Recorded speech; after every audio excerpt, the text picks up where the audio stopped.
Olá pessoal, Tony Rodrigues, Além da Notícia. Essa semana foi uma semana pródiga. Pródiga em todos os sentidos, né? Começa pelo fato de que o ministro Moro deu uma verdadeira aula de tranquilidade, de civilidade, de urbanidade. Vamos falar aqui a palavra democracia, que é para não ficar repetindo, né? Já está tão repetitivo esse universo das redes sociais, a pessoa fala a mesma coisa. Quando no jornalismo a gente fala furo, né? O que é furo? Furo é apresentar novidade, é trazer para o nosso espectador, para o nosso leitor, ouvinte e tal, novidades. E aqui me parece que o que ganha mais notoriedade é aquilo que é dito pelo outro. Você simplesmente linka aqui e joga ali, é compartilhamento, né? Bom, mas o fato é que foi realmente uma aula de tranquilidade, né? Tanto é que eu fiz aí um vídeo, como ter a paciência do Sérgio Moro. Realmente é um cara muito paciente, é uma figura formidável. Eu queria falar o seguinte, não é o poder que acaba, é o tempo que passa. Algumas pessoas não aprendem, né? Não aprendem. Isso é uma frase antiga. Quem disse isso foi o Charles Chaplin. E o Charles Chaplin, ele foi uma vítima das circunstâncias. Uma vítima ao contrário, tá? Ele foi uma vítima da perseguição do macartismo nos anos 50. Muito famoso, o Charles Chaplin vinha fazendo sucesso desde os anos 20, os anos 30, com seu personagem Carlitos. Você lembra? E nos anos 50, na Guerra Fria, teve a história lá do Gramsci. O gramscismo teve todo o seu auge, incursão pelas universidades, pelo mundo artístico e cultural, ganhou muita força, o comunismo. E os Estados Unidos reagiram, né? O mundo livre reagiu, porque eles perceberam que tinham que reagir. Um dos principais representantes de Hollywood era o Chaplin. E ele terminou sendo obrigado, né? Tirou para fora, teve que tirar para fora, foi embora, foi para Inglaterra, teve que sair dos Estados Unidos. Depois de tantos anos, né, vivendo, fazendo sucesso, uma pessoa muito requisitada e muito amada. Ele foi perseguido duramente pelo Joseph McCarthy, que era o senador americano que criou essa história do macartismo. Mas ele fez a frase: não é o poder que acaba, é o tempo que passa. Então, as pessoas têm que entender, porque até o Joseph McCarthy, que foi tão poderoso, alguém teve condições de enfrentá-lo e derrotá-lo. Ele teve que entender, né, que acabou o poder. O PT não quer entender. Eles roubaram demais, acabaram com a economia do país. 13 milhões e 800 mil desempregados ao fim da era Dilma, agora já está quase 15. Aí ficam dizendo que é o Bolsonaro que não consegue resolver. O cara não pode resolver em 6 meses. Ele tenta criar as condições, eles ficam lá fazendo aquela patranha toda lá no Congresso, né? Mas, enfim, o que apareceu mais grave foi essa história desse jornalista que eles trouxeram. Mandaram, acho que esse João Willis para lá, para a Europa na época.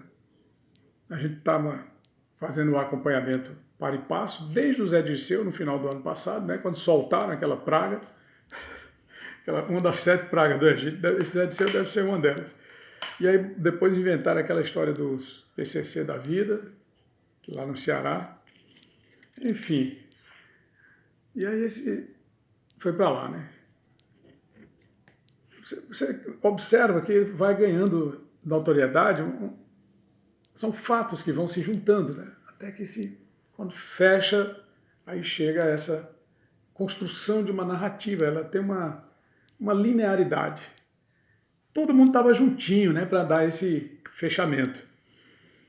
O fato é que chega esse Grindelwald com essas gravações, não é nem gravação não, as folhas de papel aí que eles criaram aí, botando no Moro, botando no Dallagnol, que o Lula chama é Delanhol. Rapaz, como é que dá um analfabeto desse, rapaz? Um homem desse é um imbecil. Primeiro, disse, fez 9 universidades, não estudou em nenhuma delas. Até hoje ele não sabe nem falar, rapaz. O nome do homem é Dallagnol, ele chama é Delanhol. Poxa vida. Eu não aguento um negócio desse. Não aguento, sinceramente, por amor de Deus. Alguém diga para esse sujeito que o nome do cidadão é Dallagnol. Ele chama é Delanhol. Pois bem, aí tá lá agora o Reinaldo Azevedo recalcado integral por conta daquela... Mas ali foi legal, porque estava grampeado o telefone celular da irmã do senador Aécio. Quem mandou ele ligar para a irmã do senador Aécio fazendo gaiatista, agora de poema, declamando poema? Jornalista, tenha paciência. Jogo de palavras, querendo incriminar a Operação Lava Jato, que vai terminar. Entrando pelo cano é a vossa pessoa. Com essa conversinha fiada de negócio de dizer que o juiz Moro praticou ilegalidade. Rapaz, o juiz Moro é um homem preparado, rapaz. Que história fiada é essa, rapaz? A Veja, por amor de Deus, a Veja está falida. O Grupo Abril decretou falência desde 2015, 2016. E aí o banqueiro André Esteves estava na iminência de ser preso. A prisão saiu na sexta-feira, dia 5. Quando saiu a prisão, aí caiu a ficha de todo mundo, né? Rapaz, o mundo empresarial entre aspas mesmo. Porque essas empresas são interessantes, elas querem ter as empresas delas, mas quem tem que bancar tudo é o governo brasileiro. Como nos estados, no Piauí, por exemplo, esses caras são empresários, filhos estudando em Nova York, passeando na Alemanha, mas quem tem que pagar tudo é esses governos de prefeitura, é o governo do Piauí. O cara compra os coberturas em Teresina e tal, na beira do Rio Poti, derramando... Pois é, no Rio, mas quem tem que pagar tudo é o governo. Impressionante, cara. É impressionante. Aí o Moro e o ministro da Justiça, né, que ele é o ministro da Justiça, pacote anticrime, que aí é junção de crime, é organização criminosa, é organização para o crime, é a junção de vários grupos. Eu já disse isso aqui, é o Comando Delta, talvez tenha até outro nome agora, nos anos 90 era o Comando Delta. Eles não queriam o Bolsonaro, eles não queriam o Moro, porque o cara é contra o crime, e aí é organização criminosa. Tá? Vocês podiam criar vergonha, rapaz. Podiam criar vergonha, caçar um meio de vida, trabalhar, entendeu? Fazer uns vídeos, talvez botando aí no YouTube, faça um ranqueamento, contando a história da vida de vocês, e aí dá $1, porque eles pagam, se der $1, eles faz anúncio. Mas é trabalho honesto. Organiza assim, faz um... Entendeu? Mas não ficar usando para fazer chantagem, como está acontecendo agora. Esse Jean Willis vai lá na Europa, fica fazendo palestra, porque o cara é homofóbico. Homofóbico o quê? Você acha que um cara homofóbico vai estar sendo idolatrado e amado pela maioria da população, pelas senhoras, pelas famílias, pelos cidadãos de bem? Porque eu sou um cidadão de bem, entendeu? Eu me considero um cidadão de bem. Né?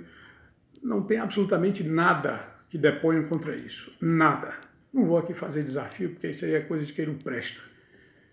Quando o cara diz desafio, é exatamente porque tem todos os motivos para não desafiar. Mas fica à vontade, tá? Fica à vontade.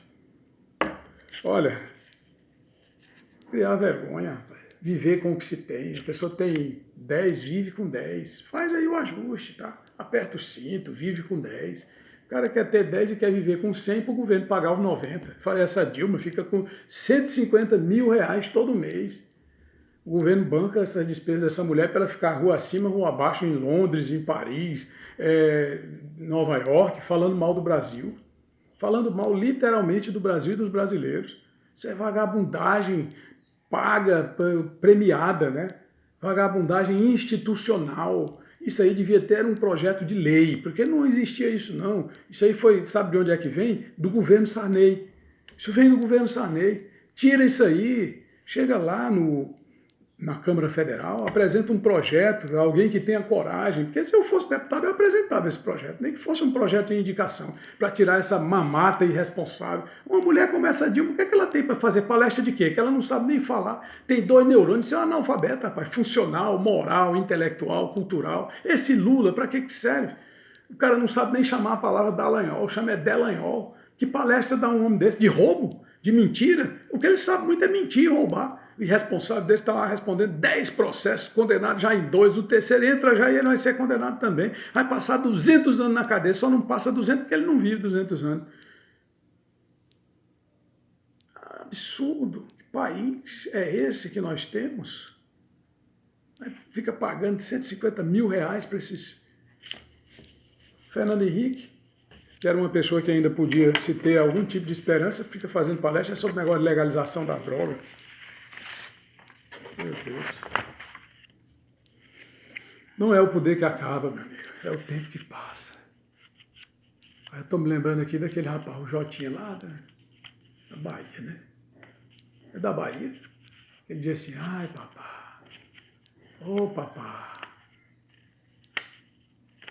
ah, como eu queria ter 25 anos de novo, viu, para poder viver mais tempo, para acompanhar mais coisas, mais transformações desse país. Pena que eu já esteja com 51. Se você gostou, deixa o seu gostei, se inscreve no canal e ative as notificações. Tony Rodrigues, Além da Notícia.